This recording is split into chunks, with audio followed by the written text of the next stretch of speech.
I hope you can see my screen and listen to my voice.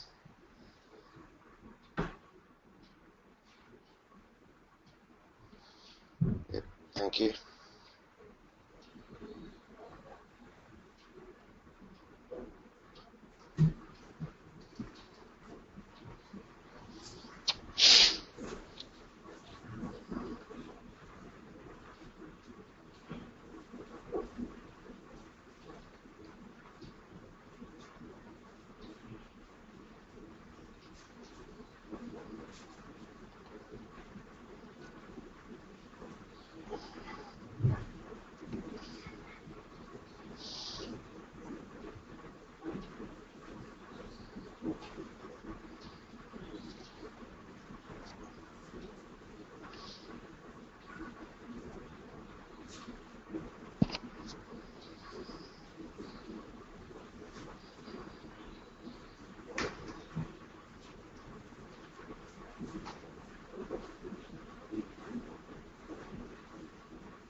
Right, so we'll continue with the remaining transformations from platform.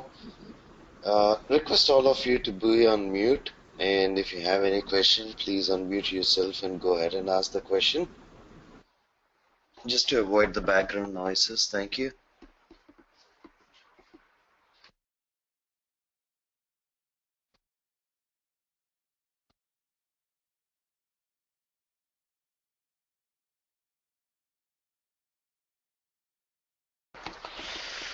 Alright, so the last transformation we saw was row generation. Now next let us look at the SQL transformation. So if you look at the description, it says performs the indicated SQL query operations which it cannot be performed by the other built-in transformations. So just in case if you have some built-in transformations which cannot perform an extensive SQL statement, DML statement, so you can write that within this SQL transformation and you can achieve that operation. And one more thing is SQL does a push down operation and it gets only the required data into the BODS system. So what is a push down operation?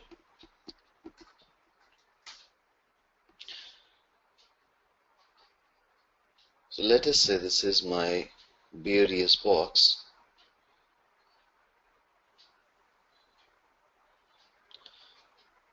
Right, so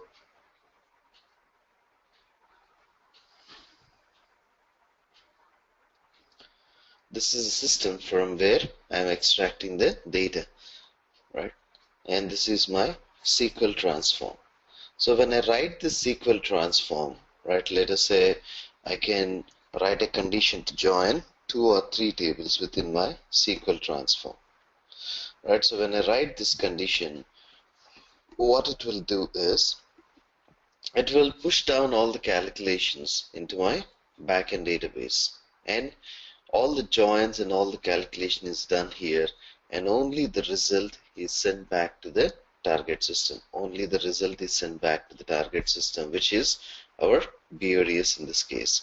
So what are the calculations that generally happens, right? So generally what happens when I select the data from 3 tables, so all the 3 tables data will get and sit in your data services system cache, right? And all these calculations happen here.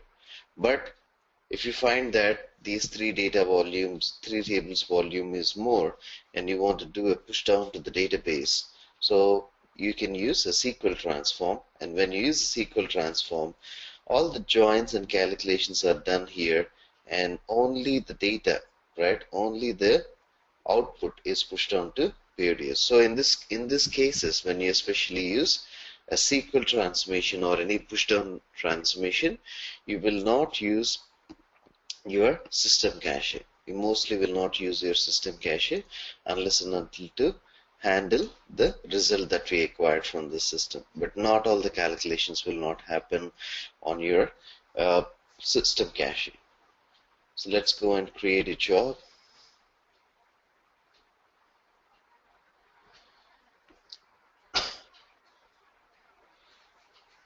So job underscore SQL, and then let's go and create a data flow, df underscore SQL.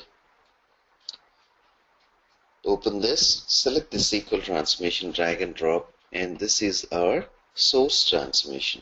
So which means it has a connector on the right hand side. It is not an intermediate transformation. You can have a connector on both left hand side and right hand side.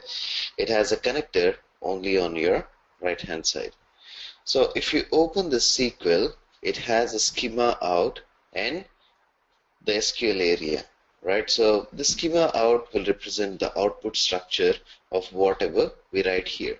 So if you are good at coding and you want to do all the joins at the back end and get 3 columns from one table and 2 columns from another table, then you have to write a select statement here, right? Select star from.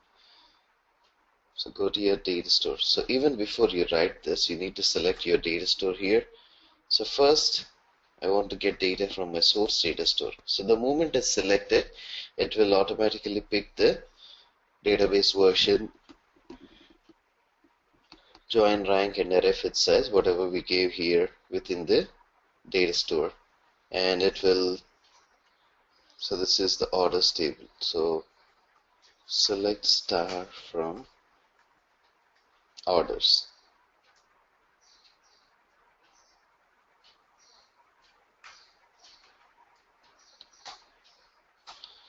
So once you write this, you just click on update schema and your schema out is updated. So if you want to apply some more filter conditions saying that select star from orders where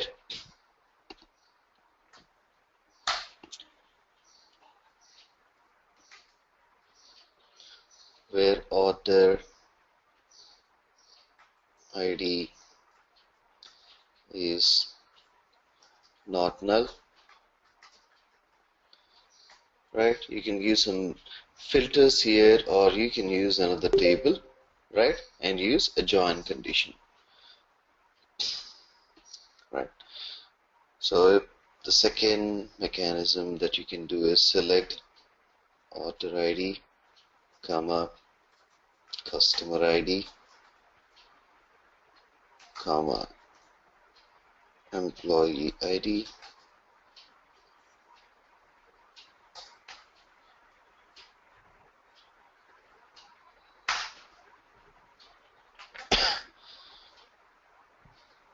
select A dot. I'm trying to identify these T tables as A and B tables. So A dot customer ID and A dot employee ID comma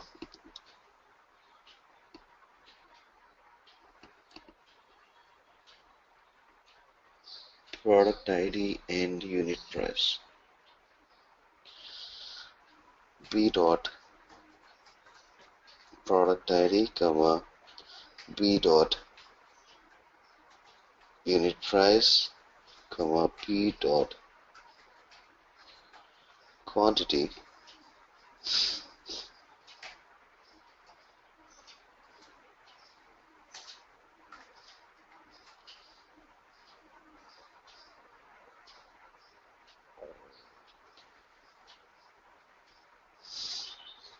from table A is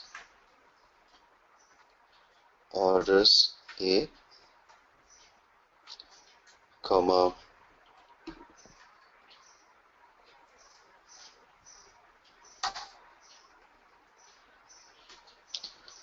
order details B, and then you can define a where condition saying that where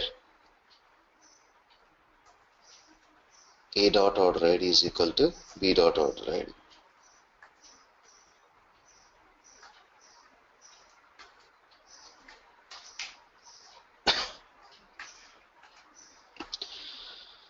Right, so if the syntax is correct, then you can just go and click on update schema. Right, so sorry, so some syntax errors. So if you just write the required columns from both the tables, like order ID, customer ID, employee ID, and production ID, product ID, unit price, and quantity from both the tables. And we have defined the aliases for them, and give the join condition between these two tables. So if you just do this activity, whatever the pushdown SQL that you want to write onto your database, if you write this here and just click on update schema, so your schema out will be generated based on the code that you write. So some of the transformations that we might want to perform, or some of the DML statements that we want to perform within data services, sometimes we might face a limitation that these transformations, built-in transformations within data services, could not perform them. So in those cases, right, so if you want to do it directly using your SQL code, you can write that SQL code here, and it will push down all the operations onto the backend database, right? SQL is generally written on a database. It can be an Oracle or it can be a SQL, right? So it will do a push down operation onto the database, and it will get the result into the BODS, right? So this actually saves time and space.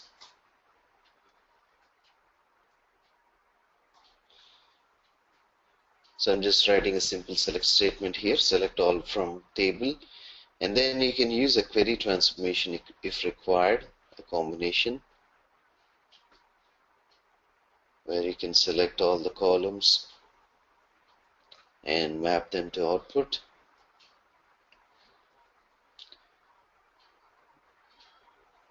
And then a template table,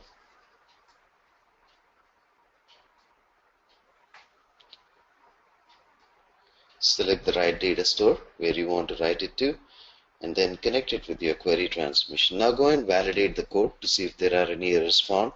No errors found, so right click and execute the job, and the job will be executed.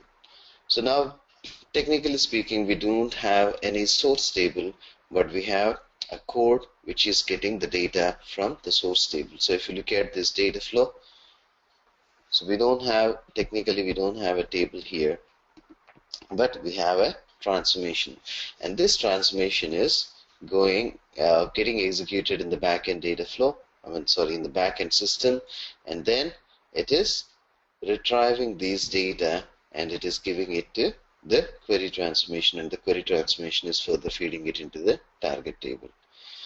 So these are the records. 830 records from your order table is executed. And if you just look at the execution time, so this will be a bit less compared to your direct table extraction when you do it through a SQL. So there will be significant change in the performance, so you also keep that in mind, especially when you're trying to apply more filters on huge data volume. And if you're trying to fetch that from a database, so better you go ahead and use your SQL transformation, and you write the code there, apply the filters there, so everything gets pushed down onto the database, and only the result is fetched onto your data services system, right? So that is our SQL transformation. And the next validation transformation is the most important transformation, and this is used for validating the data and generating the error reports. So any questions on SQL?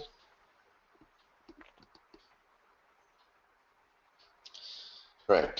So yeah, sorry, somebody has a question. Hi, Rakesh. Hey, Jeffrey, go ahead. Yeah, I want to practice for these jobs, but I still don't have access for the SQL Server. And No, Jaffer, the thing is that I spoke to them. The reason why Ravi could not respond to you is he was, having some fever, and he went to his hometown. So I spoke to Ganesh yesterday, and he said like the same username and password, whatever is given for you to log into the RDP, right, the remote desktop, you can log into the SQL using the same username and password. I thought it was done, because every day I am following up. So you have to give the same username and password that was given for you here. Okay. Yeah, I tried the same thing, but so which server name I should use? So BO41? no. This is a different system. You can just type localhost here. So if you don't know, it will be mentioned in the email sent to you. No, there is no information regarding this. So I will use HANA 40 and I will try because I have the user login this one, which I was using for business object tool and the Okay. BODS. Yeah, But I so don't. BODS will be the same server name. Whatever the BODS server name that you get initially when you try to log in, so And the it will be the login same. login and the login ID will be the same which I'm using for the BODS, right? Which is HANA Exactly. 40. Okay, I will Yeah, try. exactly. Okay, I will try. Thank Okay, you. right. So just in case if you don't know the server name, you can just type localhost and you can proceed with the connection. Okay, thank you. Right. Thanks, Zephyr. No, Sandeep, we cannot use SQL transformation on SAP data source systems. It can be used only on your databases. So if you just look at it to answer your question, so if I click on the database, data stores, only the database data stores are displayed, not our SAP. Though we have our SAP data store here, right? The third data store that we have here is our SAP data store. But this SQL transformation will not even identify that. So only the data stores that are connected to the source or target databases will be displayed here. All right. So yes, the next one that we'll be looking at is the validation transformation.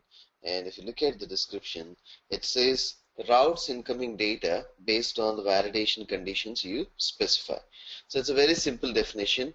So when you get some data set, right? So it separates this data sets, routes this data sets into based on the condition you specify. So let me put it a bit clear here. So what is validation? I go ahead and validate the data based on a particular condition, saying that if this condition is correct, you should pass, and if your condition is not satisfied, you should fail. So the output of your validation transformation is two tables. One is your valid table and the other one is your invalid table. So this is my source and this is my validation and this is my valid table and this is my invalid table. So now when I pass my source data through my validation transformation, the output should go to valid. So what are the conditions that get satisfied here? So the conditions that we specify here. So if your data set is satisfying those conditions, those records will go to the valid. And if your data set doesn't satisfy those conditions, those go to your invalid data set. So the reason why we capture this invalid data set or error reports, we can call them as error reports as well. So we give this error reports to the data owners and ask them to cross-check if whatever we captured in the invalid is correct. And if it is correct, they will have to give us a sign off on that. If it is not correct, they have to go and tell us what changes we have to do in the rules so that we can also include these data in the valid data set. So this validation transformation validates the data and it either sends it to a valid table or an invalid table, a simple definition. So let's go ahead and build a job for this. But if you want to just compare it to a real-time example, so we use three types of validations on the data, right? So this is my source table and I use three types of validations. One is my validation mandatory, validation format, and validation lookup.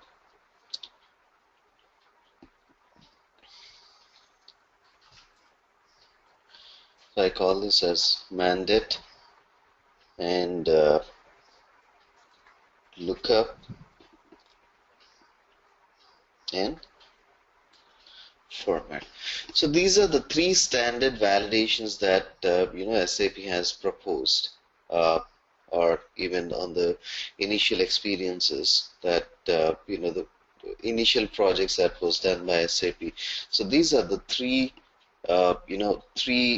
validations that are generally required on your data. So I'll just give the names here. This is my source table, and these are the three validations that we are doing. And here I will use a merge valid, and merge invalid. I'll tell you why I'm using a merge statement here.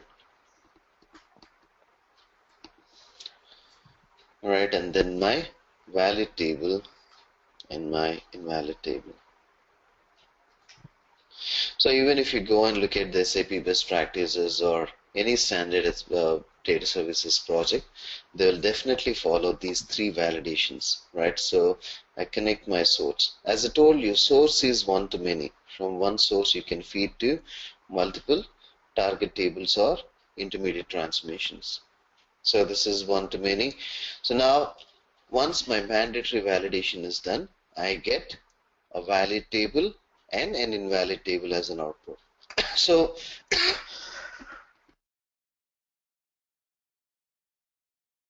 sorry. So if I do my lookup validation, even I get a valid and invalid. So in this case, what I'm trying to do, I'm trying to push one valid set here and another valid set here.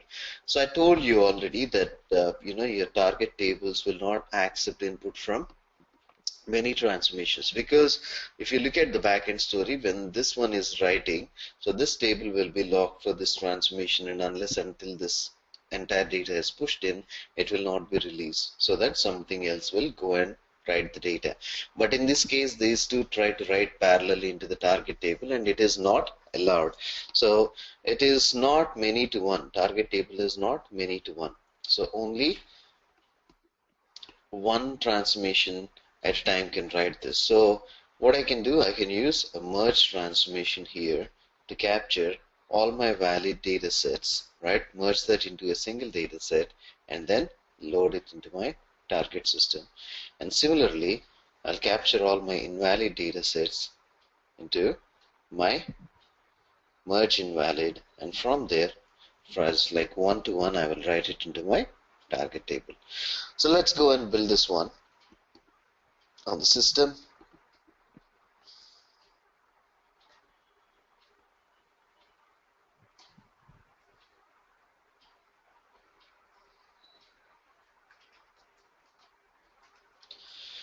So job validation, then go and create a data flow df underscore validation. So validation is a compulsory process in any project. So if you generally look at the project cycle of data services, so initially we start with extraction or scoping. So we extract the required data, or we call it as scoping. Then it goes to deduplication.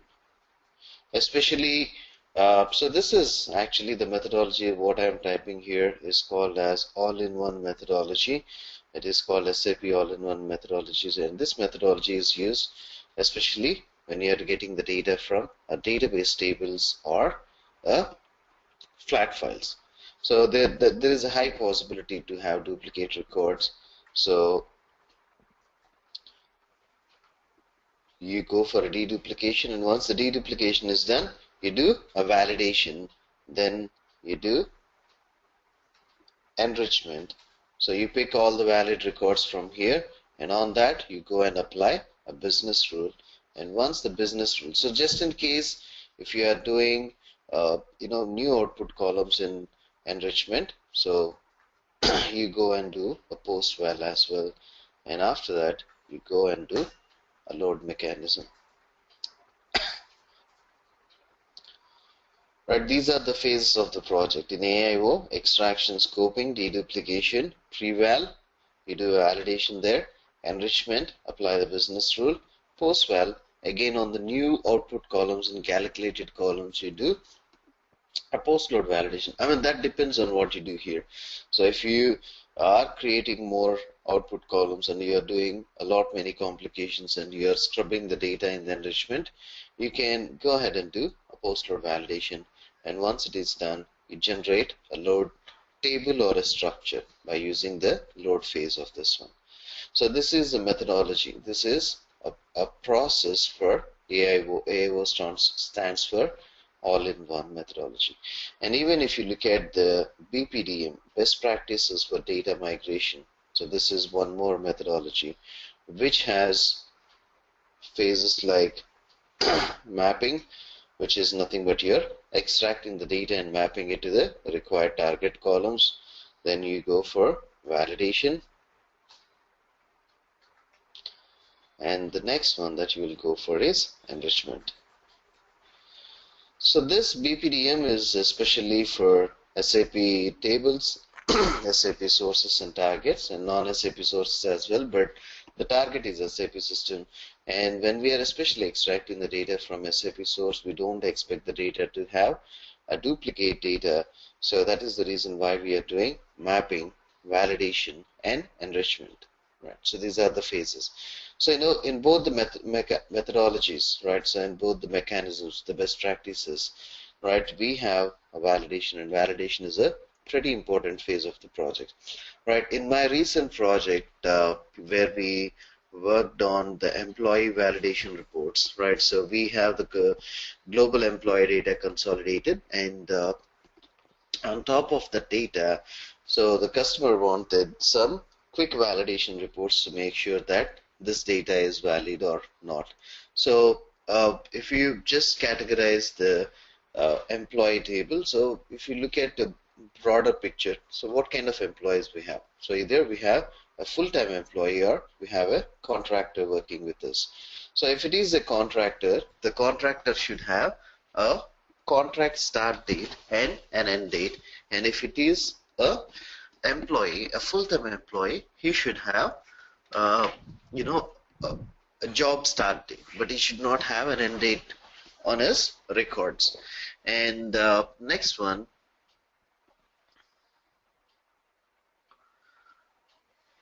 right? So the next one that we validated was if he is having a proper code, if he is having a proper employee code or a contractor code, or to which group he belongs to, which subgroup he belongs to, who is his reporting manager.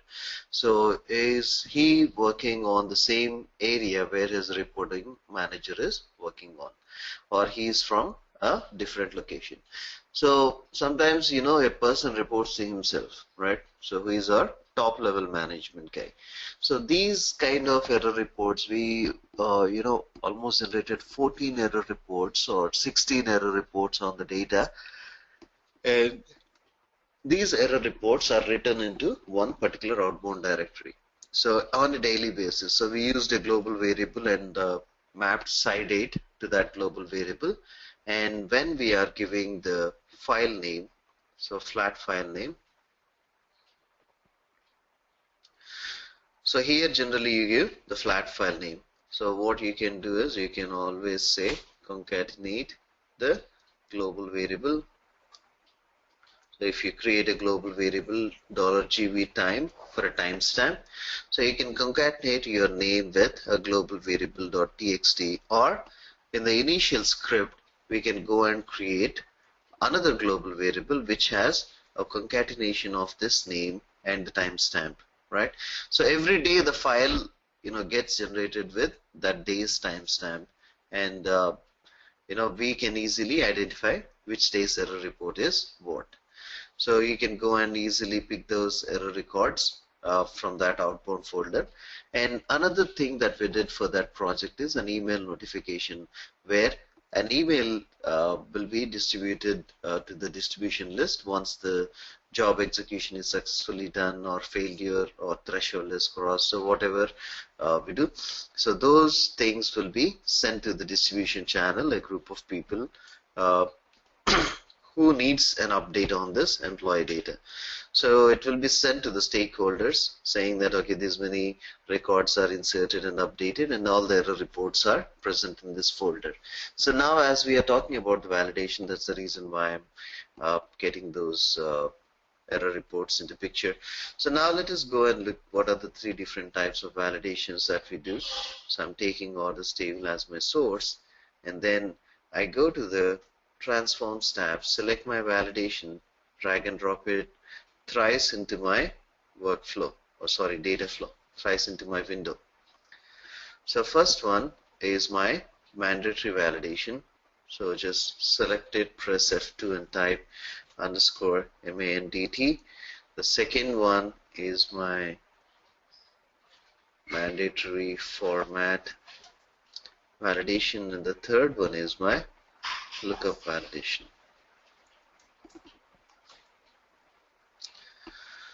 Right, so these are my validation transformations, and now we will go and see what is there within a validation transformation. Or if you want to complete the framework first, you can just connect all these things and pull in merge transformation.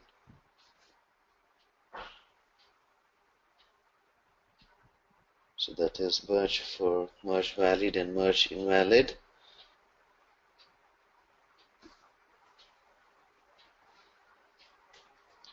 Merge valid and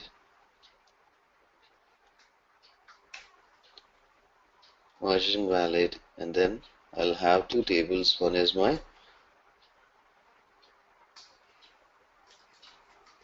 valid table and the second one is my invalid table.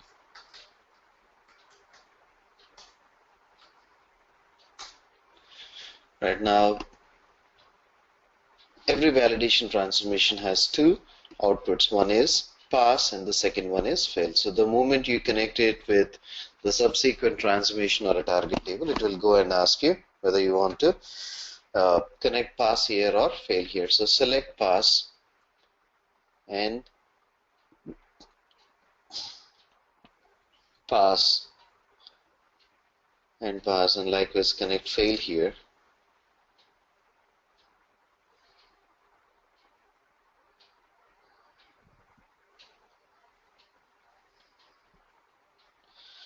And from here you can directly link this pass to valid, and you can link this invalid, merge invalid to, fail to invalid tables. So this is my validation data flow. So this is my entire process in which I do validate my data. Now let us go and look at what I have to do within these transformations. Now if you open the mandatory validation, so this is how your validation transformations will look. So you have a schema in, you have a schema out, and here you have the validation tab. So in validation tab, again you have two tabs. One is your validation rules and the second one is your validation transformation options. So first let us go and look at the options. So on failure of a validation, so what you do, you validate the data and the output is a pass or a fail, right? So that is the meaning of validation transformation.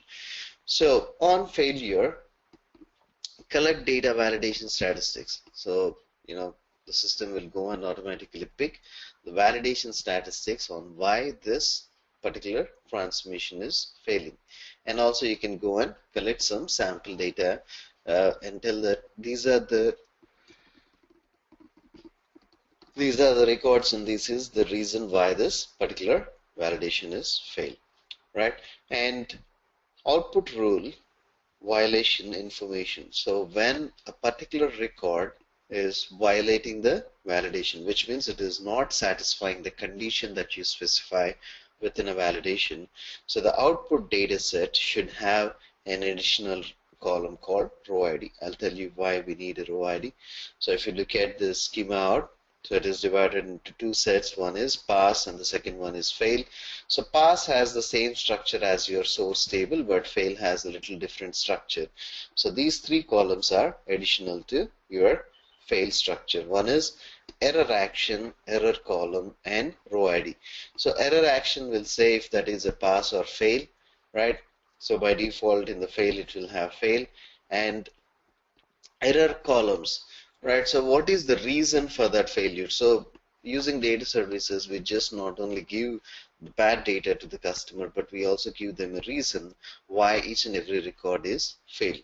So in that bad data set, we can go and tell them like, okay, this record is, the reason for this is this one, the reason for the second record failure is this, and the third record failure is this, and everything is captured in this error columns. And this here, we will capture the row IDs on the data. So I'll show you where we will get these things. And next one is the validation rules tab, the first one. Now if you go and look at this, either you click here, right, you don't have it enabled, right, if you want to add a business rule, right, you just click on add and it will open a rule editor window. And here I'm typing it as rule mandatory. So if you look at this, right, so what is mandatory? This means this particular column. You do a validation transformation on a particular column, right? So point number one, when you are doing a validation transformation, you do it on a particular column. To say that this condition on this column is satisfied, then only it goes to a valid data set. If not, it goes to the invalid data set. So when I say order ID, and if I click on add, so I'm applying a mandatory validation. So what I mean by mandatory here is this particular column should not have null values. It should definitely have some of the other data pushed on the column. So this is my mandatory. So generally on which columns I go for mandatory? So when a column is a primary key, I go for a mandatory validation. So next one, if you want to remove this validation in the future, you can just uncheck this. So there is no need for you to remove the entire data flow. You can just uncheck and check this one. And you know, one more thing. So if people worked on the database side or just have fundamental knowledge on the database, so one bookish definition that we will read all the time is null is never equal to null, because null is not equal to anything. So if you are trying to do some comparisons on the data, and if your input data set is coming as null, so you better ignore that record than comparing it to any other system. So you can have this checkbox here saying that ignore if null. And the second one and the last option that we have is action on failure. So if a record passes through, right, and if that fails, right, you have these options here. You can send it to fail, that's a normal story. Then you can send it to pass, right? So though a record is failed, you are sending it to pass or send it to both. So why will customer need a failure record in the pass table, right? Or why he wants it to be present in both? So in my recent project, we did this activity where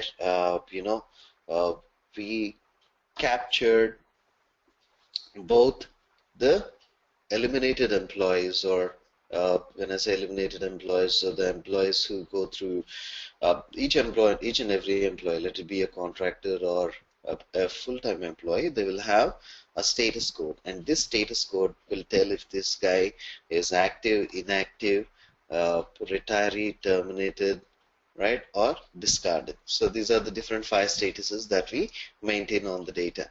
So now if if it is an employee information and if it is related to contractors, so contractor work in one project and he has a tendency to come back into the company or into those existing environment again in the second project, right? It is not that one contractor who is mapped to this project is done and he will never again work with the same customer, right?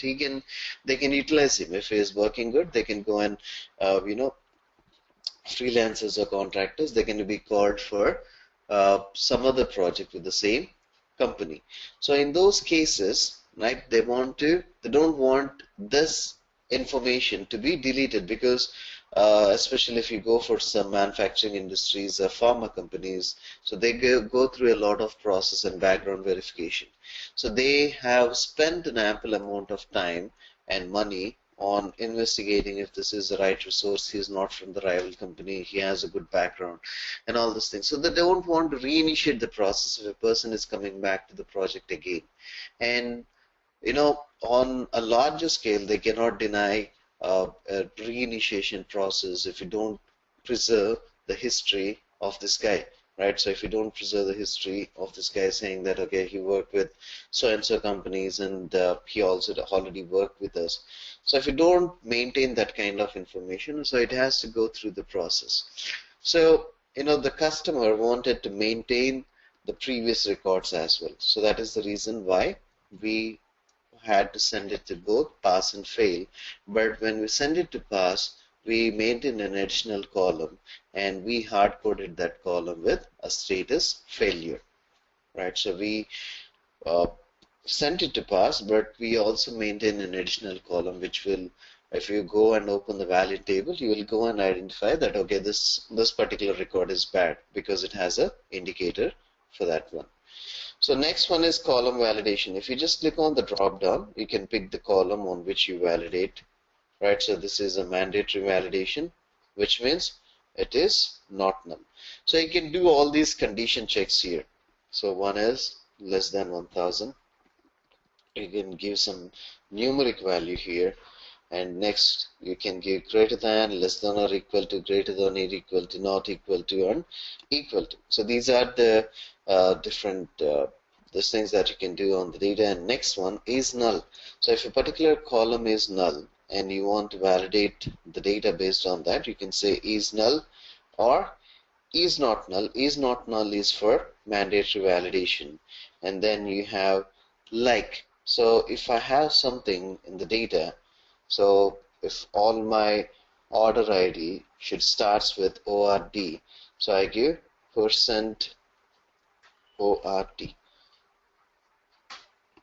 So it is like this. So the data has a tendency to have these three words. So you maintain the percent symbol. Or in between, it has a start range and an end range. Right? And next, it's a match pattern. So this is one more important thing that we did. So when you have a data, right, so especially a plant information, so it can be on SAP systems it is maintained as 1000, 2000 and so on, but from non-SAP systems, right, it is maintained as plenty 1, or if it is based on location, Aurangabad 1 or Madras 1 and Madras 2. So they go by locations, right? So they go by locations and maintain these names. So in this case, if you look at this, so it has a pattern. It has a pattern where you call it as alphanumeric pattern. It is not just numeric and alphanumeric. And it has one number and 4 characters before that. So how do I define the pattern here? So all the characters are defined by X's, right? If it is caps, it is a caps X, and if it is a small, it is a small x, right? So, and all the numbers are defined by lines. So this is my match pattern. So if you have A, B, C, D, 1, 2, 3, 4 as an input data, so I can give A, B, C, D, 4 x's and 9999 for numerics. So if it is like capital A, B, C, D, 1, 2, 3, 4, right, if the data is this, I have to give the pattern as capital X, XXX, 9999, right? So this is the pattern that I have to give on the data. If this pattern is met, if the incoming data is of this pattern, so it will be valid, and if it is not, it will be kicked off into the invalid data set. And inset. So inset is something like you give it like this. It is within this set. 10, 20, 30, 40. So it should be only in this set. The list of values, the LOVs that you specify, it should be only in this set. And there are two more. One is exists in the table and conditions. We look them when we are looking at lookup validation, lookup format, because exists in the table is lookup validation, and custom condition we do it in format validation. So we'll go and look at it there. So this is my condition, right? One second. So this is my condition saying that this particular column is a mandatory column and it should not have any nulls. Then click on OK. Now, if you want to remove this in the future, so you can just uncheck it here, right? If you want to modify this, you can double click on this one, right? Or if you want to delete this, you can select this and remove this validation, right? If you want to add it one more time, mandatory, then mandatory, and send on failure, column validations, and say employee is not null, and click on OK, and your validation is added. So this is my mandatory validation. So whenever my data pass through this connector from here, if all my records pass through this will go and validate if my data is good or bad, and based on that it will either send it to pass or send it to fail. So if that condition satisfied, not null condition is satisfied, it goes to pass, and if it is not satisfied, it goes to fail. And this additional information that we have, error action, error column, and error ID, so these three will capture the position of the ID, position of that particular record, the action, which is failure, and the reason for this thing. So it will capture that this particular record is failed due to mandatory validation. So then we can easily understand that what are the condition that we specified is not null, is not satisfied there, and that is the reason why this particular record is captured. So you can go and immediately go and validate the data and see if that particular column has null. If it is yes, then your validation is correct. So that is your mandatory validation. Mandatory, which means is not null. The second one is a format validation. So what is a format validation? So if you look at this, the customer ID is of varchar 5, which means this particular customer ID has 5 character length. Shipping address has 60 character length. So the maximum allowed data is 60 characters. So if you have data greater than 60,000 as an input, right, so it will throw an error. So even if you look at the city, so city can't be more than 15 character length. Region can't be more than 15 character length.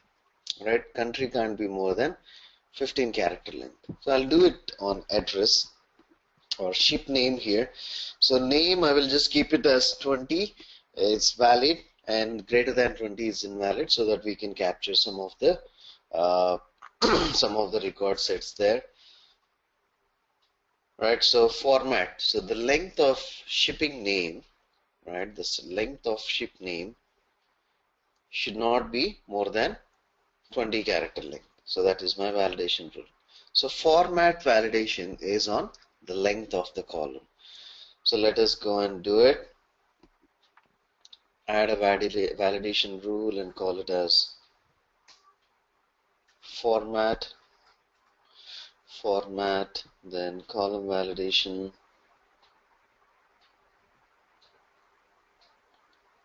ship name, go to the drop down, select custom condition, right? So this is where you can go and write your condition.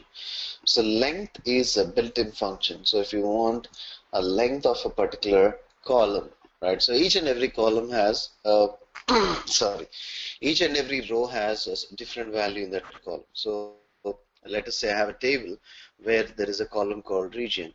So if my data pops up, so it will say the region is India, and if Jaffar's pops up, it says it is USA. So likewise, that particular location has a distinct value for each and every row. So I can go and capture the length of that particular thing, right, in a new output column saying that length of this region. So if it is India, I say 1, 2, 3, 4, 5. INDIA. So if it is USA, it will be 3. If it is Canada, CANADA, it will take 6. Right? If it is United Arab Emirates, it will take 3. So I can count, I can calculate the length of that particular column. So that's a built-in function. You can just type len and you will get that one. And length of the column that we want to cross-check is ship name.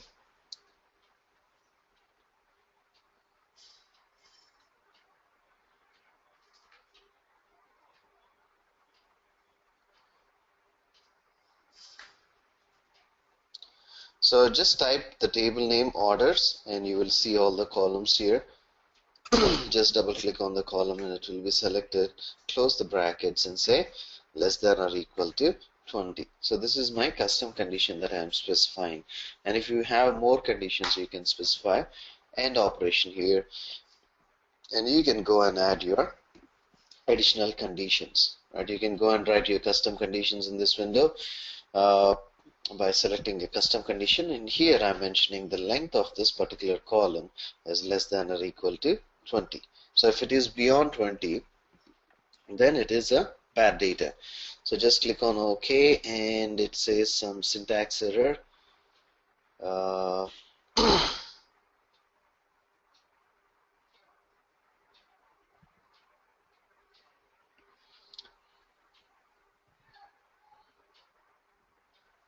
Check the syntax and fix it again.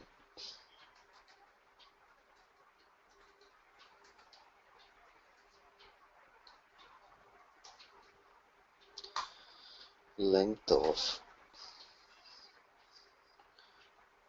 orders dot ship name is less than or equal to 20.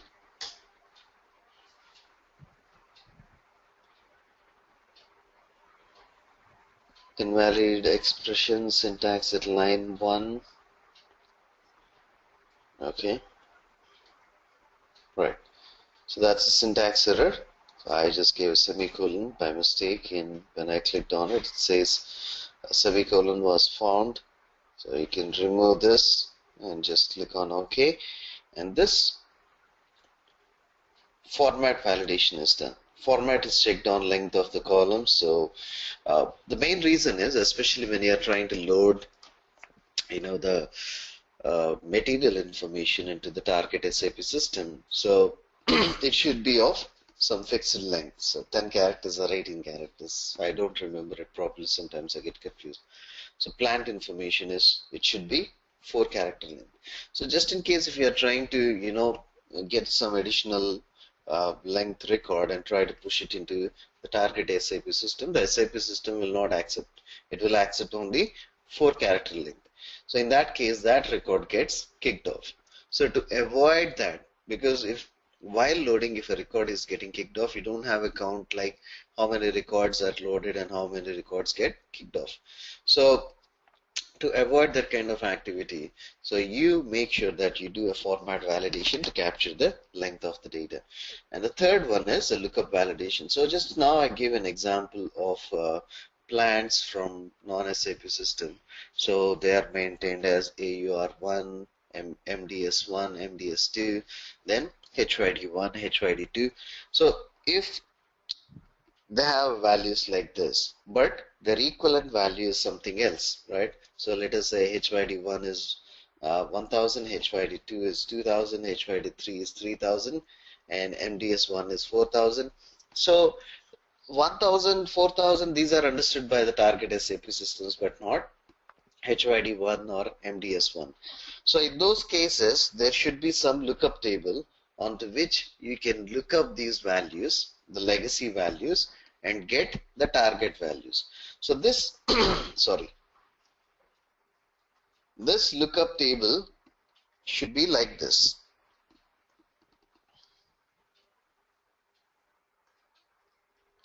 Legacy value and target value.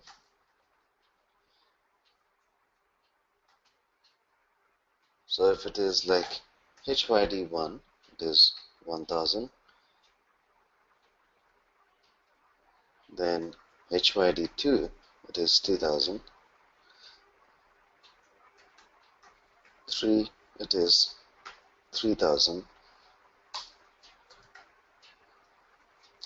Then MDS1, it is 4000. So if I have a table like this, so I call this kind of tables as my lookup tables. Sorry, bad throat. So these kind of tables are called my lookup tables, and this table has my complete information. So it has both my source values and their equivalent target values. So what I will do, I'll look up my input data set. So my input data set, so let us say it has these 3 columns, right? And one column in that input data set is my plant column. So what I will do, I'll do a quick comparison on this plant data. So I'll do a quick comparison on this plant data to this one I'm looking up, right? And if it is present here, then it is a valid record. If it is not present here, that is an invalid record. So this is level 1 of lookup. And there is another level of lookup where you get a lookup on this column, right? Compare if it is good, then get its equivalent record and replace the actual value with that.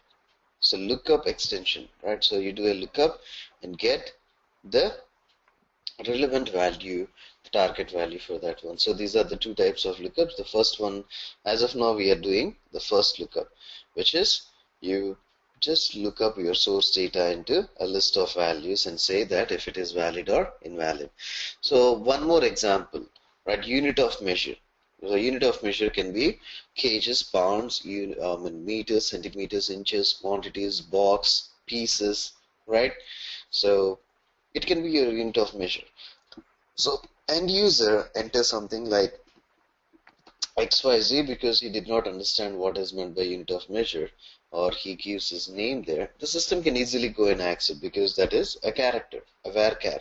So, but if you want to have a valid data set, you want to kick off those kind of records, then you have to go for a validation on that particular column, and you have to look it up, right? So look up your input column on the list of standard unit of measures, the list of values on the SAP PO side, the reporting side, we call them as LOVs, list of values.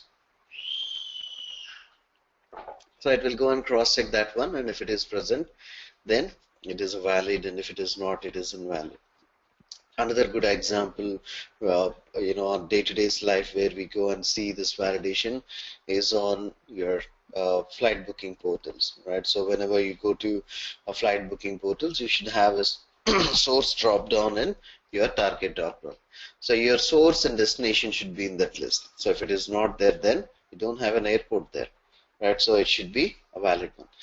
So all these list of values are my lookup information. So to do that one, click on this and call it as lookup, column validation. Then go and say if my order ID in this table exists in the table, right? So exists in the table. And one mandatory thing for this one is, it can't look at the template tables. It can look at only my permanent tables, right? So the reason why we do that is permanent tables is understood to have a fixed structure. It will not be dropped and recreated. We discussed recently about it. So one more thing is, when I run a job, so the data gets appended to the target table if it is a permanent table, but not dropped and recreated. So there is a possibility that I maintain a fixed data set in those tables rather than loading my volatile daily data.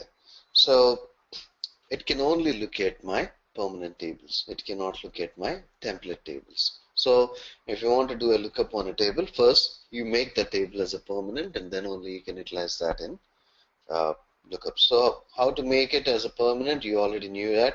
You need to select a template table, right click and say import, and it will be a permanent table. So order details, and then you have the order ID. So within that table you have order ID, and just click on OK. So everything is built in the backend. So if your order ID exists in that particular table's order ID, then it is a valid record, and if it not, it is an invalid record. Now I am done with my three validations: mandate, where it is not null; format, the length of that particular column is less than or equal to 20; and lookup, if your source data is present in some other table, then it is a valid entry. If it is not, then it is an invalid entry. Now, the entire data set first flows through this, right? And the pass will go to pass and fail will go to fail. Now the entire data set flows through this, and pass will go to pass and fail will go to fail. So now let us look at pass. There is a possibility that a record 1 is valid here and also valid here, which means I'm trying to send that same record into my target system twice, which means I'm potentially I'm deliberately going and creating a duplicate here. So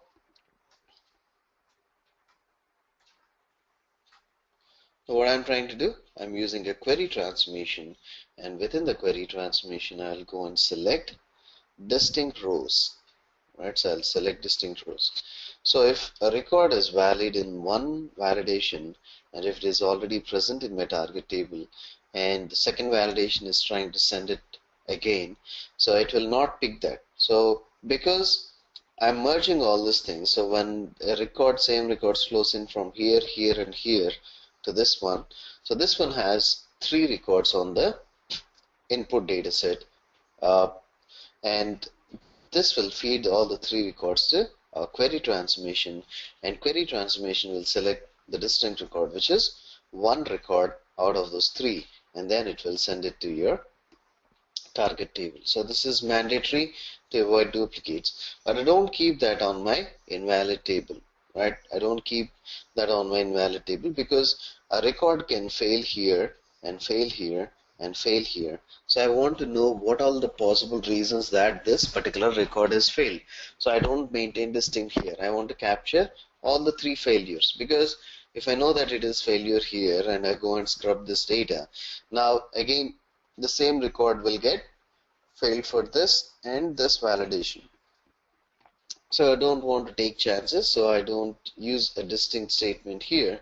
So I capture all my invalid records. So just validate this to see if there are any errors. No errors found. So select the job, right click and execute.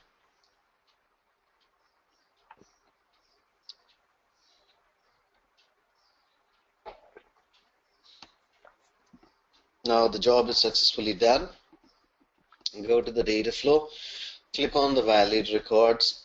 So you have all these records as valid because they satisfied this, and this conditions. And also go to the invalid table. You have some 201 records invalid.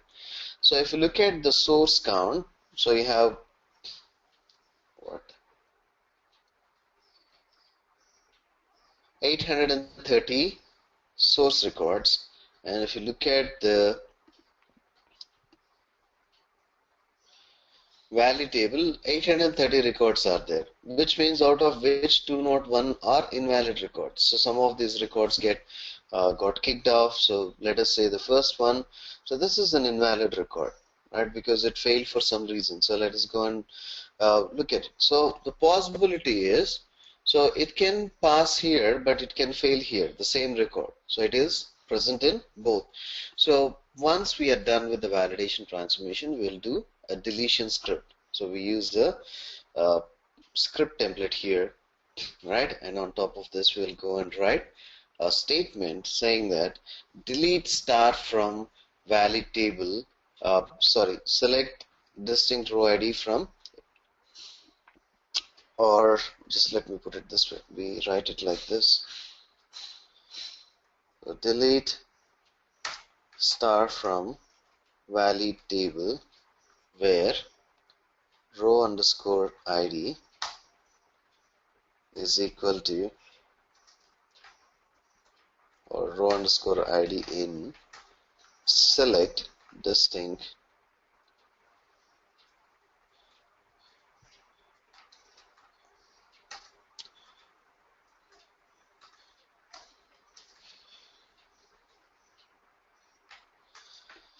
So I'll write a query like this. So first it is having a subquery. So what it will do, it will go and execute the subquery, and it will pick all the distinct row IDs in the table. So if this row ID is present in my valid table, so if this row ID is present in my valid table's row ID, then what I will do, I'll go and delete that row ID from my valid table, which means if a record is present in invalid table, I'll go ahead and delete that from my valid table to make sure that I don't have any invalid records in my valid table. Right, so this is what I do. Once this data flow is done, I'll go and write a SQL script that will go and delete the data if some records are present here, so those records will be deleted. So that is the script. So but this is how we use the validation transformation to validate the data and generate valid and invalid outputs, right? So this is a validation transformation, and the next one is a map operation. So maps and RDM schemas, right? So it deals with XML data. So now let us first go and look at a different approach for it now. So any questions? Hey Rakesh. Yeah, Jafar, go ahead. When we process all the record and we found about 230 invalid records, so how we do process this again? So once my validation data flow is done, I'll go and create a script here. So within the script, I will say SQL of delete star from valid table where row underscore ID in, then write a subquery, select distinct row underscore ID from invalid table. So this is the statement that I write. So what it will do, it will go and first select the distinct row IDs in the invalid table. So let us say 5, 7, 10 and 11. These four are my distinct invalid row IDs in my invalid table. So what it will do, if that row ID is present in the valid table, it will go and delete that particular row ID. So this statement will get executed post your validation. So this will go and delete all the records, all the invalid records that are present in your valid table. So once you execute the job, the script will go and delete that. Is that clear, Jafar? Okay. So what about the records which are in the invalid table? So invalid can have duplicate records, not a problem, because this particular ID can fail for so many reasons, right? So if I just add that to filter and click on OK, so now it failed for only one reason, but there is a possibility that a particular record. I got it. Actually, I'm asking, for example, if there are some records, right? So we want to reprocess them. So we have to run this job again. Yeah, so they have to again come through your input, right? So once, so these guys gives us a sign off. So two possibilities. One thing is they will give us a sign off on these records, or they will scrub the data and send it back in tomorrow's file, right? So we need to process. Yeah, process them, or they will also ask you to change your business rule. Third possibility is like this business rule is very strict and harsh, so you just tweak it a bit so that we can also process these records. So we will do that. Okay. Okay. Thank you. Yeah. Thanks, man. All right. So next one is, we will see how to handle the XML data. So map operation. Sorry, not map operation. This transformation XML map is used for mapping XML data, or it is simple. In simple, I can say it is like a query transformation for XML data. Right, so you have multiple options in a query transformation. You can write if then else decoded, you can apply filters, you can apply where condition, you can apply joins, so you can do whatnot, you can do everything. So prior to this version, right, so 4.x, you don't have XML map available in data services. So this is a new add-on transformation, and this is something like a query transformation for XML data. So now what is XML data? So data that is not in a proper structure, unstructured data is called, or the data that is present in a nested structure is called my XML data. And what are the different transformations that I can use to handle the XML data? One is query transformation, then the second one is XML map, and the third one that I can, the third transformation that understands XML data as XML pipeline. So this one is a recent transformation. So in the previous versions it is not there, XML map. So as I told you, query transformation is hero of the story. You can also handle XML data with a query transformation. So now, how do you add XML data to data services? Right? How do you say that, okay, this is my XML file and go and connect? So it is just like your flat file. So like flat file, you can also connect your XML file to BODs. So when it is XML, there are a few things that you need to keep in mind. So first, you cannot directly connect a .xml file to BODs. No connections.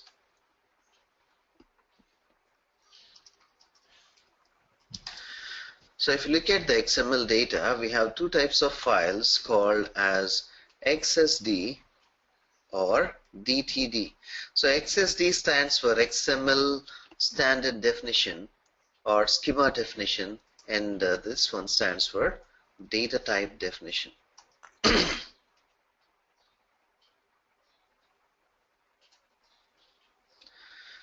Right, so if you look at this, these will be the structure tables, structured files. So nested structure files. This will not have the data, but this will have the structure, the metadata, and then the data file points through these XSDs or DTDs, and then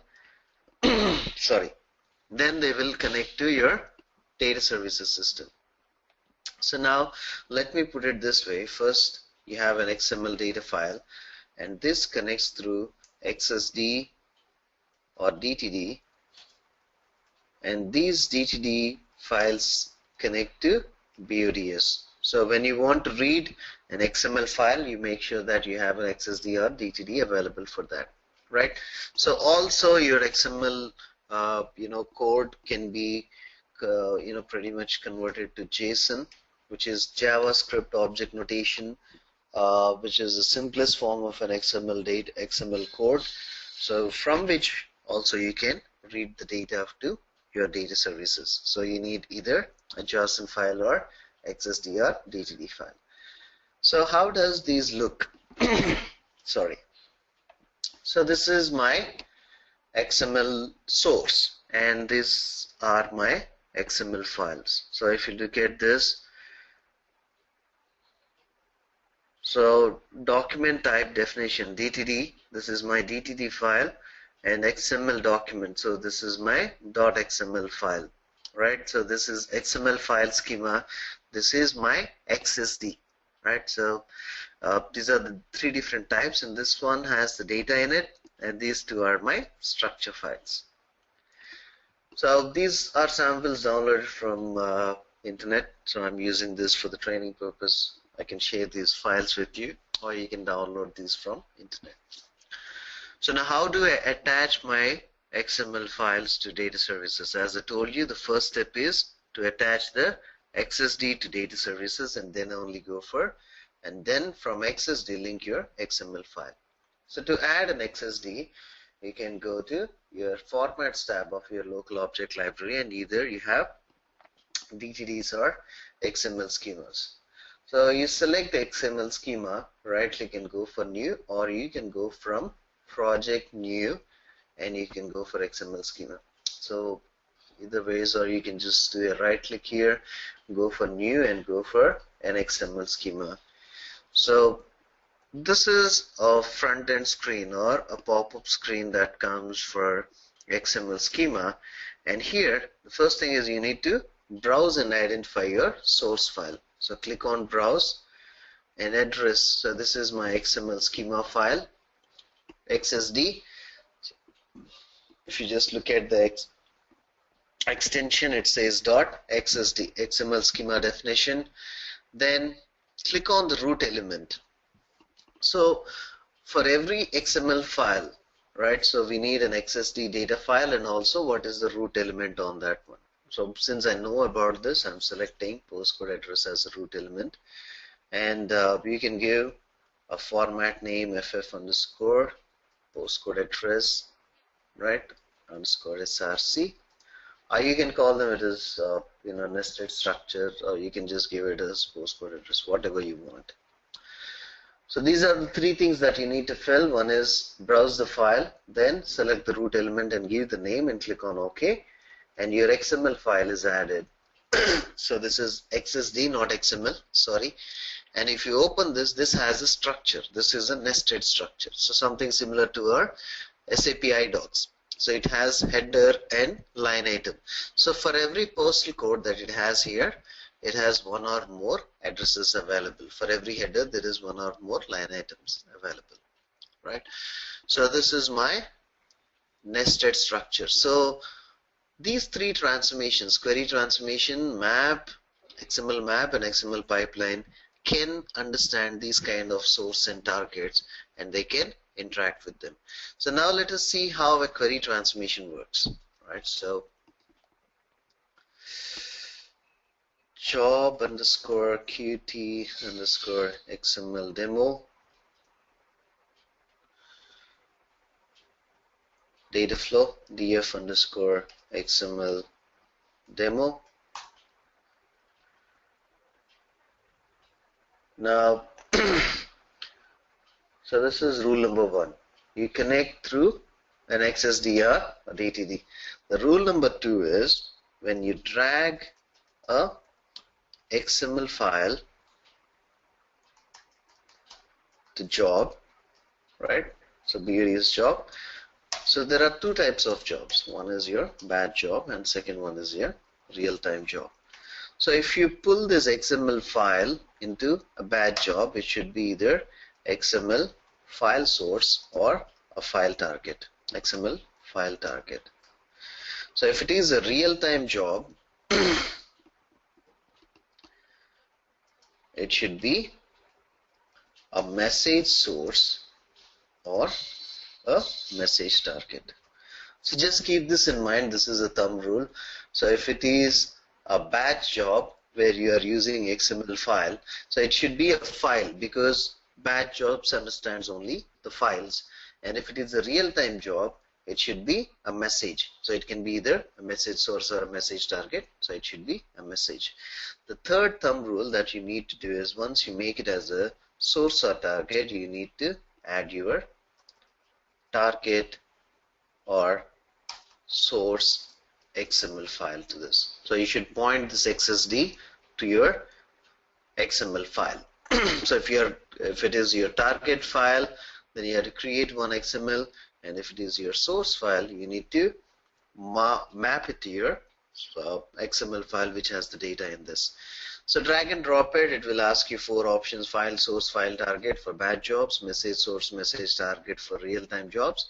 So I'll go and do this one. The next third step that I need to do is click on this and point it back to some XML file which has data in that one. So select file, go to this folder, and this is XML document. .xml is an extension. So if you just check here .xml, just go back, and now you see your XML file added to your data flow. And it also got a magnifying glass. Earlier this magnifying glass was not there, and now it has. So if you click on the magnifying glass, first it will go to the parent node. So double click on the parent node, which is post group, and it says it has 2 postal groups. One is SS019TB and DE150LQ. So double click on the first postal code. It has 3 addresses related to SS019TB, and for DE150LQ it has 2 postal codes. So Eaton Halls and Garden Cottages, right? So this is header and line item data, right? Just any confusion, please let me know. Okay, now let us see how a query transformation can handle this one. So if I connect this to a query transformation and connect it to my source. So guys, you can hear me, right? So I see some pop-up here saying that might be experiencing network connection difficulties. So just confirm if you can listen to my voice and see my screen so that I can continue.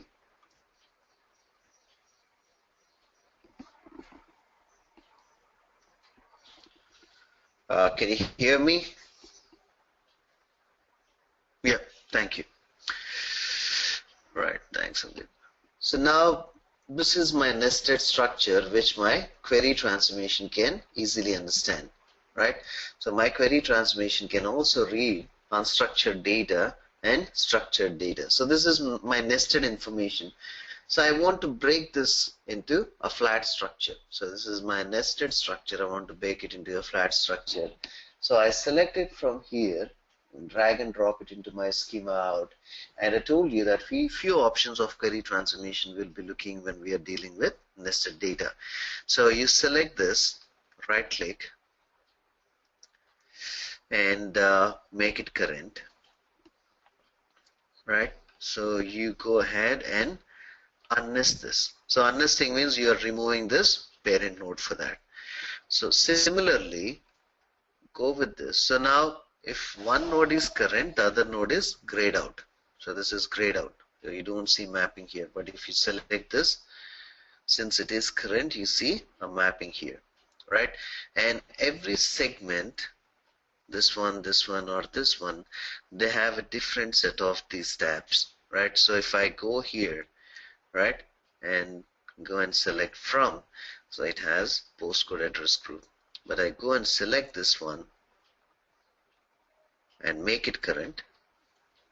So it is getting data from another segment altogether.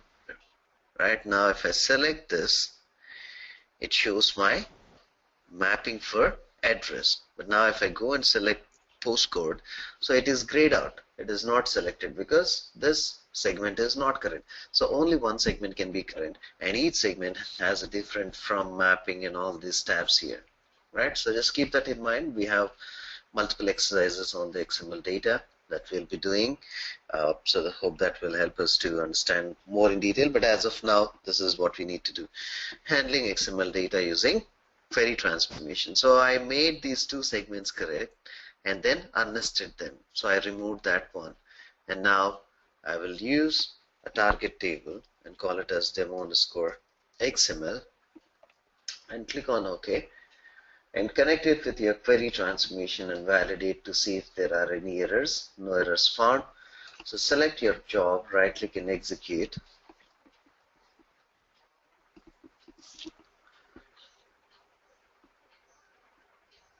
Right, job is successfully done.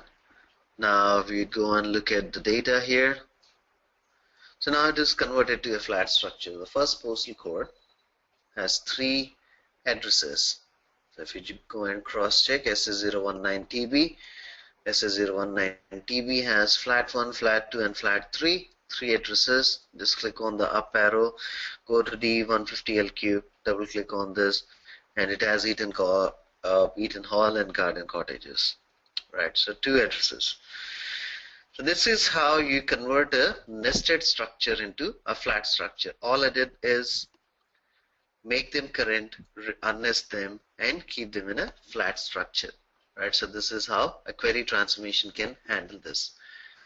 So if I want to use one more transformation, which I told you that will handle XML data, is my XML pipeline. So if this is in my platform transformation, sorry, integrated transformations. If I go and pick that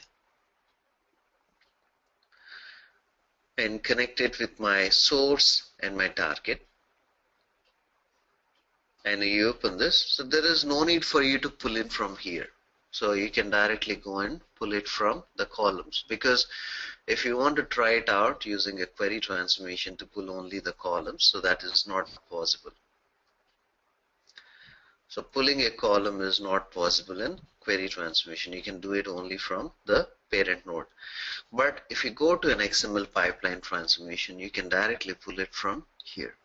But one limitation of XML pipeline transformation that you need to understand is it is one line item per header. So if a header has more than one line items, it will not go and pick them. So just wisely utilize whenever you need this. So I'm just deleting this one and validating the job to see if there are any errors. No errors found. And go and execute this one.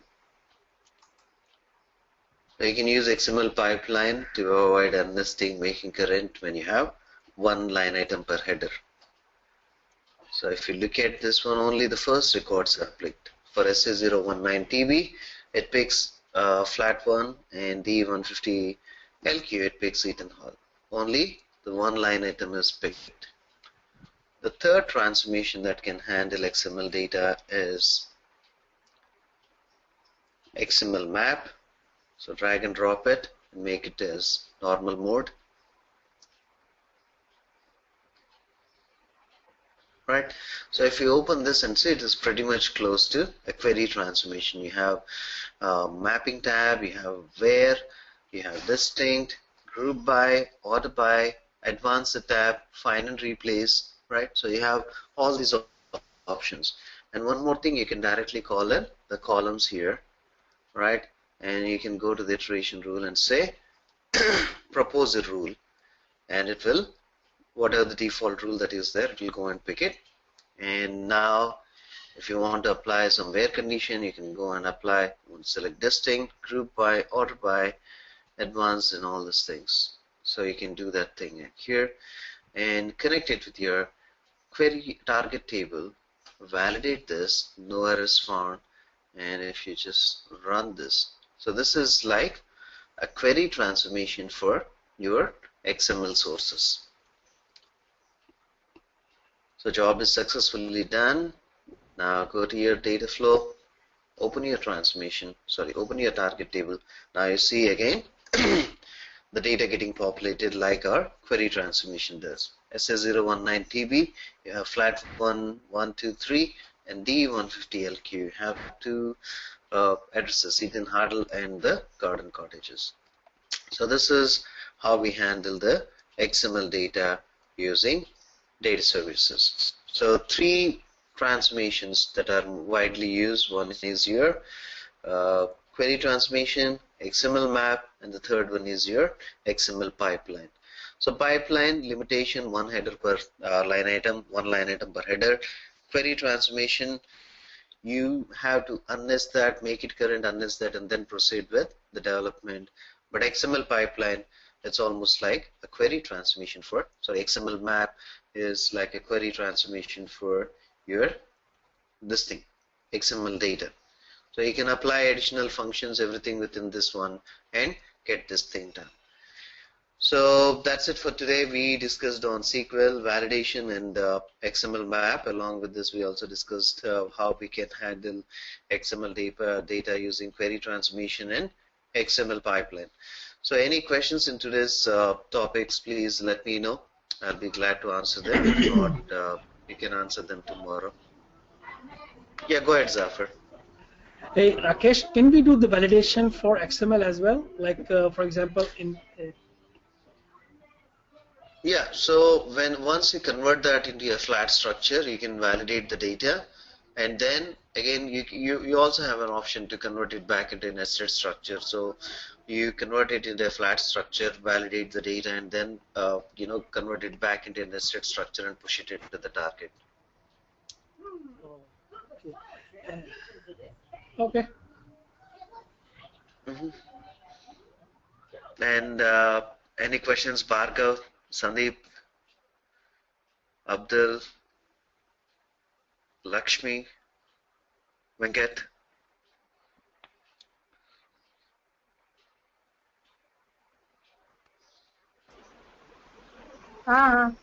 Train వస్తుందా? Hi sir. Yeah, Lakshmi, go ahead.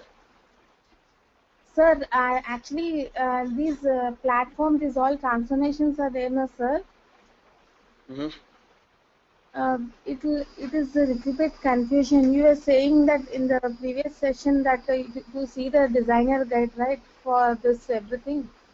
So Mm-hmm. if I read out that and if I go and it will be easy for me. It is totally for me. It's very much confusing, sir. Like Lakshmi, S. what simple suggestion I can give you is go through these recordings 2 to 3 times, right? So for this first thing, understand what we are trying to do using case, right? So then you see what I am doing on the system and then try to repeat that so you will understand. So go one by one. So first case. So if you go through the document and read it, probably if your mode of understanding is you understand it good from the documents and books, then probably that will be helpful. But uh, it need a lot of efforts to go and read such a big PDF documents, right? So I kind of opened it and explained it to you properly, so you can go through these recordings again and again, and definitely that will help you out in understanding these things more properly, right? So go through these recordings, at least like it takes time. Like initially, even not even for you, but even somebody is coming from an SAP BI background to data services, from Oracle background to data services. So for them to get into this mindset, initially it will be a little confusing, but later once, the more you practice, the more you can easily understand this. So uh, my advice for you is to go through these recordings again and again and practice them on the system. Your confusion will go off. Okay, sir. Then about SQL also, I should practice, no, sir, regarding this SQL. SQL is not required. See, whatever we do on this training is the most complex operations that you will utilize in a data services project. You don't go beyond this unless and until it is too much critical. Because from the last 5 years of this data migration projects handling experience, I can say, we will be looking at the most complex SQL operations that we do in the projects, right? So whatever we do on the projects, the most complex, I'm teaching them so that once you get into the market, once you start working, you'll feel everything as pretty much simple. So that is my strategy behind teaching that. So whatever we discuss here in the class, so if you can just practice them for SQL, that will be good. Or if you want to also gain some knowledge on SQL, there is one PDF called Dummies for SQL. You can download that from internet. So that's a free document, free PPT, PDF. You can download from internet and you can just read that and practice that on the SQL system. Anyways, the server which you got also has a server at SQL server. So you can just read that dummies for SQL and you can practice that on your system. If in case you want to acquire some knowledge on SQL, so that is the best way. Okay, sir. All right. Thank you, sir. Right. Thank you. So any more questions? Hi Rakesh. Yeah. Is this? In row generation, yesterday you shown the previous class you shown how to connect two tables, like write uh, the two tables. If there are more than two tables, how to connect them? So is that related to row generation or query transmission? Row- Joining two tables, that is what? Yeah, joining two No, tables. I didn't. So joining two tables can be done using, query transformation. So if I just go to this one, so I'm just using some random data flow here. You shown inner join, left outer join, and all, no, for two tables. If there are Yeah, more that than is, yeah. So see, one thing, I got your question, I'm coming to that. So this is my source tables, and if I want to join them, I can use my query transformation. And if there are two tables, so you are asking about left outer inner joins that I'm trying to do, right? yes, yes. So here I'll go and define which is my left outer source, and then the type of join and my right outer source. Now if I have a third table, what I will do is I'll call that third table here, and I make it as my source, and I use another query transformation, and I use a combination of these two here within this query transformation. And again I go to my from tab and define what kind of a join that I want here to be done. Okay, so did I answer your question? Yeah. Right, Thank you. thank you, man. Yeah. So now when we do this kind of joins, the customers or the data owners should tell us like what is your left outer source, what is your right outer source.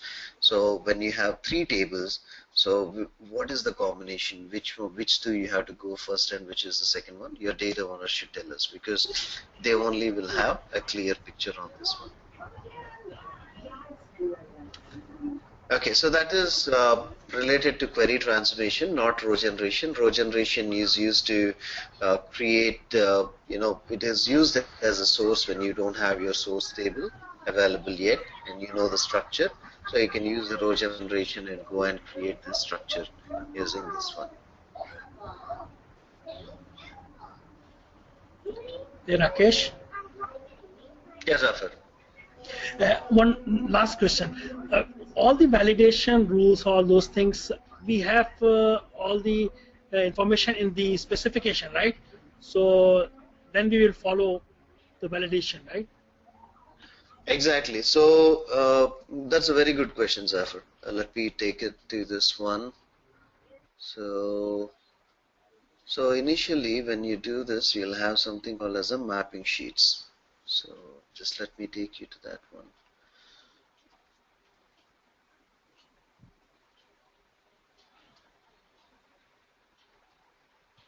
Or migrations. Mapping templates. So you'll have some mapping templates like this. So I'm picking material master. I know some randoms. So these are the best practices that I'm talking about. So SAP provides you with this mapping templates, but on a project level also, on any project, we'll create these kind of mapping templates, which has my source structure, my target structure, and to which column of my source, to which column of my target it is getting mapped to. Right, point number one. And point number two, it has these three additional columns here, right? System required, which is identified by star, which is nothing but our mandatory validation, right? And this is my lookup validation. And on the columns where I need to maintain my format validation, there will be some highlights or some comments on that. So I can also do these three validations. So your mapping sheets will have these things. One is your mandatory, identified by star. The second one is your lookup plus symbol, and the third one is the length of the fields. And you also have something called as a dollar symbol, so that represents a business rule. So if you have a dollar symbol present on a column, which means this has a conversion rule or a business rule available on that. So if you look at the business rule, you see this default the unit of measure AU to default AU for the material type DIN. So for DIEN material type, so which is nothing but our MTART, right? This is the column. So if the material type is AU, DIEN, then the unit of measure is AU, and for the rest of the materials it is EA. So this is a business rule, a sample business rule, right? So what we will do in this case, decode, if for this column you will go and write a business rule saying that decode if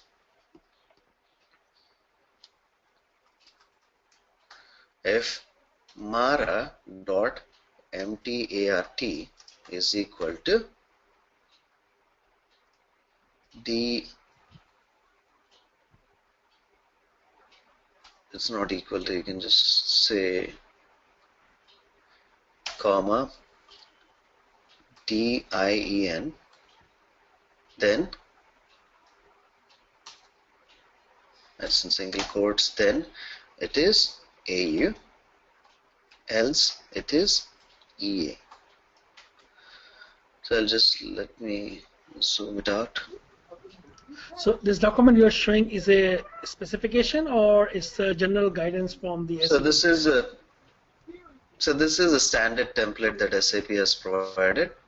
For each and every IDOC, material master, customer master, vendor master, so all the standard IDOCs, 45 IDOCs, SAP has given us a template job and also the mapping templates available. So they will go and use those template jobs. So that is what I was telling about BPDMs, best practices for data migration here.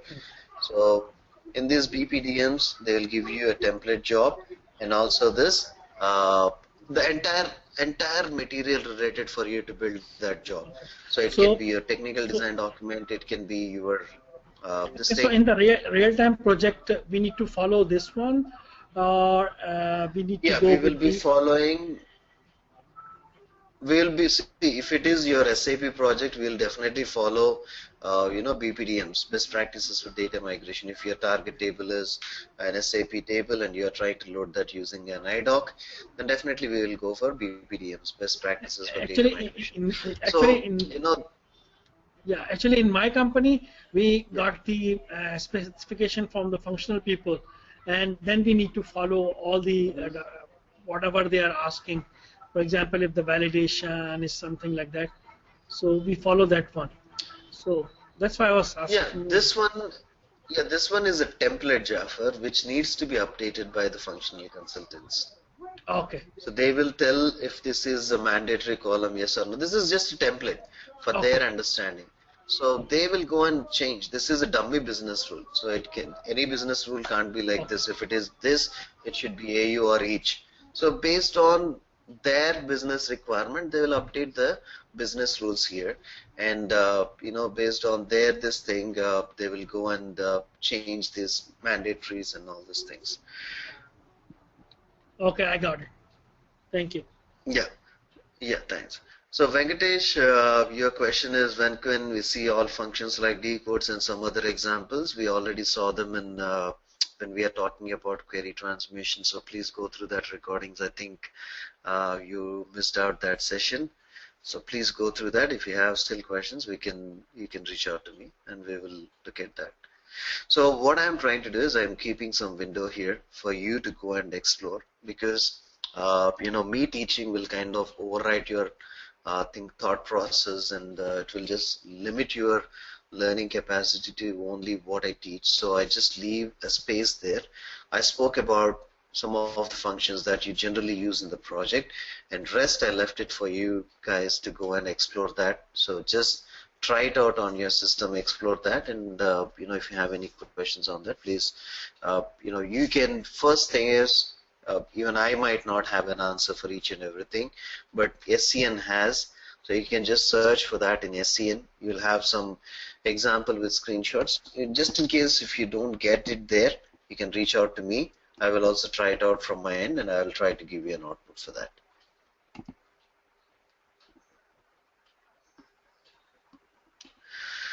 Right, so any more questions?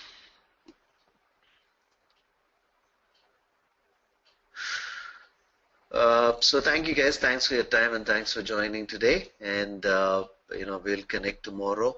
At the same time, we'll connect at 6 a.m. IST sharp, and we will proceed with the integrated transformation. So with today, we completed the platform transformations, which are the basic heart of your data migration project. So we go and look at any existing data migration projects. 99% of the transformations that are used are only from platform. So I personally encourage you to go ahead and look at the platform transformations, look at them again and again, so that you get them by hearted. And once you get into your project, somebody tells you a scenario that this is how I want this to be done, then you already have an answer saying that you can use this transformation. So we are done with the major part, then we will go and proceed with the integrated transformations. And this is our training plan. So we are almost there. we are halfway through, I can say that.